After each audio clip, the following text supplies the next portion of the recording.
26 സങ്കീർത്തനം 12 തിരുവചനം. എന്റെ കാലടി സമനിലത്ത് നിൽക്കുന്നു, സഭകളിൽ ഞാൻ യഹോവയെ വാഴ്ത്തും.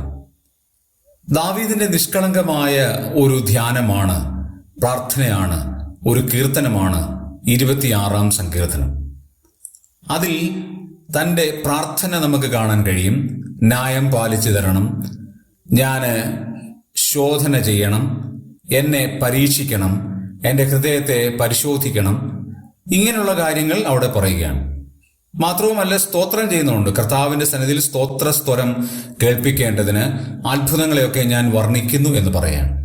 ഈ കാര്യങ്ങളെല്ലാം താൻ ചെയ്യുന്നത് സഭയിൽ യഹോവയെ വാഴ്ത്തുന്നതിലൂടെയാണ്. സഭായോഗങ്ങളിൽ വന്ന് മൗനമായിരിക്കുവാനല്ല, സഭയിൽ വന്ന് ദൈവത്തെ സ്തുതിക്കുവാനാണ്. അതുകൊണ്ടാണ് സഭകളിൽ ഞാൻ യഹോവയെ വാഴ്ത്തും എന്ന് ദാവീദ് പറഞ്ഞത്. പഴയ നിയമമാണെങ്കിലും യഹൂദ സഭയിൽ, ഇസ്രായേലിന്റെ സഭയിൽ അവർ ദൈവത്തെ മഹത്വപ്പെടുത്തുകയായിരുന്നു.